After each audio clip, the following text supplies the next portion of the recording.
Hi, so my name's Jessica, and I'm coincidentally actually repeating Ms. Sabrina's speech.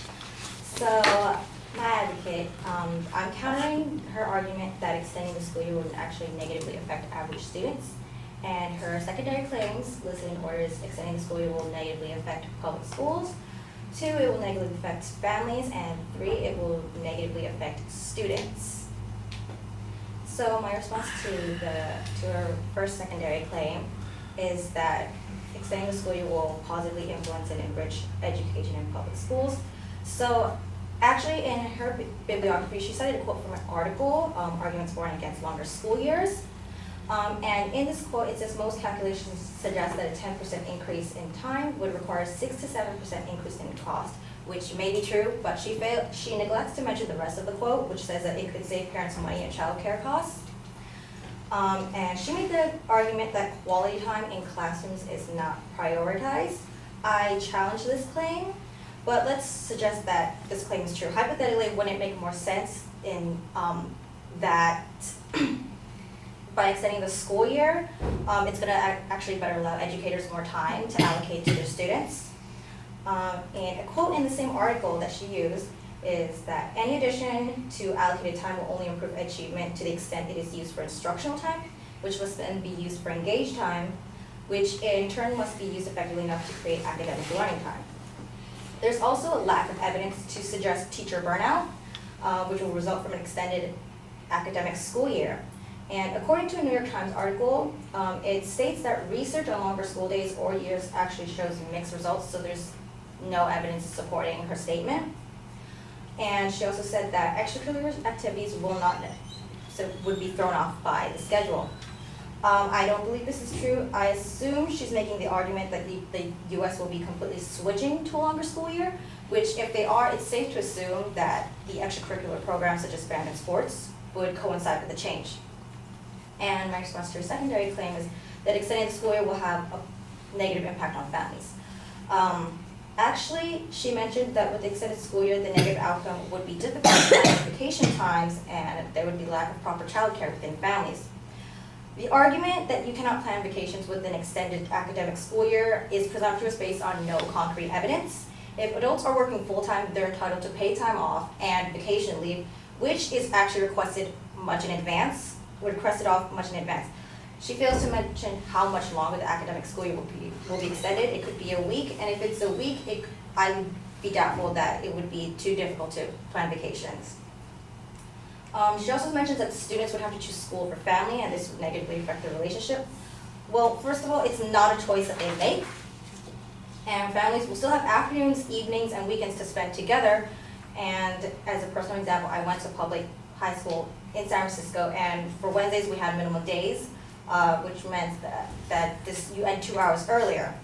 And this could give parents time to spend with their kids within this allocated time slot. As a response to her third claim, extending the school year will negatively influence students. So from the source that she uses to back up this point, it seems kind of questionable. First of all, there's no author, and if you read the actual essay, it lacks credibility, which doesn't sound, and there's a sentence in it that says like pancake factories are working double time to make more pancakes for kids going to school, which doesn't sound like a credible statement from a source that I would trust for accurate or useful information. So yes, students definitely do need breaks from school due to stress and possible burnouts. I am not denying that fact. But the U.S. academic achievement is falling behind various international countries. And according to Pew Research Centers, the U.S. is ranked 38th amongst 71 countries in math and 24th in science. These stats were taken from the National Center for Education Statistics. And countries that do have longer school years, such as Japan and China, are actually one of the top rankings.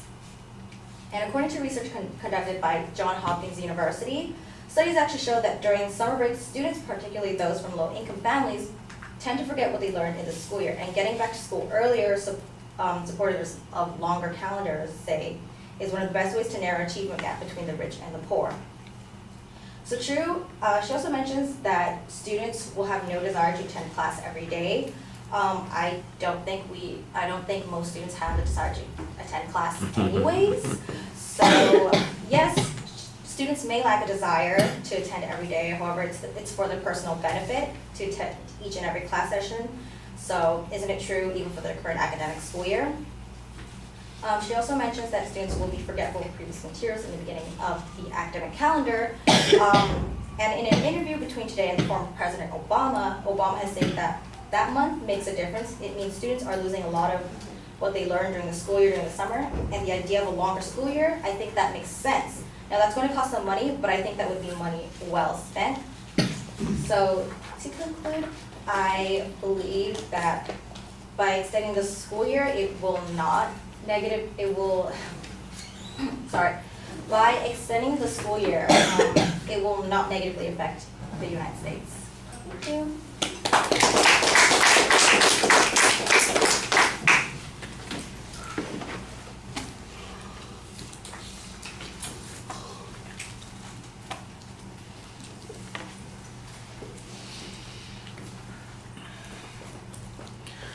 All right, you labeled the secondary points pretty clearly. You get on that first point about the impact on the schools. There's this time and cost issue that gets discussed.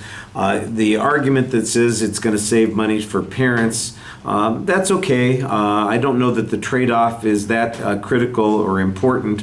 One of the things that you might point out is that people might be willing to pay more if they got something more from the extra time.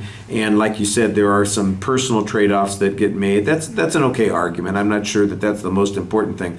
The quality time argument, I'm not exactly sure why quality time would be affected either by a longer school year or by the benefits that you're talking about. It's an okay argument, but I'm not sure that it gets you that much. I don't know that it was quantified to begin with.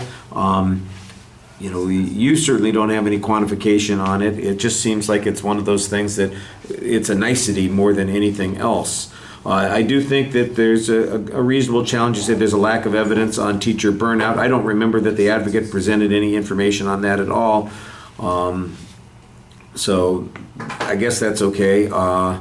And the extracurricular activity argument, I think that's pretty straightforward. Look, if they extend the year, they'll just figure out a way that the sports will work around that. That's not rocket science. That's just scheduling. Why is that a problem? That's, I think, a reasonable challenge to make there.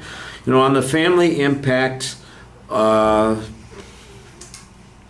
the information from the advocate was a little bit vague. Your information is a little bit vague. Both of them suggest that there are ways to adjust to it or that there might be complications, but nothing suggests how significant it would be or that it's unable to be managed. So I think you've got the reasonable argument here that just says, look, they can figure it out. And I do like the fact when you come down to it, you say, look, if it was extended by a single week, is that really going to make a big difference in most people's vacation plans, especially when you can plan ahead of time? That's okay. That seems reasonable. The third point, I think, is the place where you have the clearest evidence when you're talking about achievement and the achievement gap. I think you're clear on that. Your challenge on their evidence, I didn't quite understand why their evidence was perceived as being lacking credibility. I don't know what the pancake metaphor was about. I don't think that you explain it well. I don't know that it was explained well in the article, but I don't know that it has much impact on the credibility of the article. Maybe the lack of a source is something problematic, but I don't know, again, was there a publication that was named? And it sounds like it's an opinion, but I don't know it's an expert opinion. I think the better argument is all the stuff that comes afterwards, where you just basically have, Japan and China have longer school years, and guess what? They're doing better than us on math and science. We're down stuck in the middle.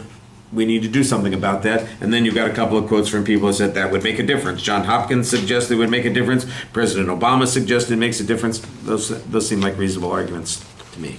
All right, Jasmine is going to be next speaker, please.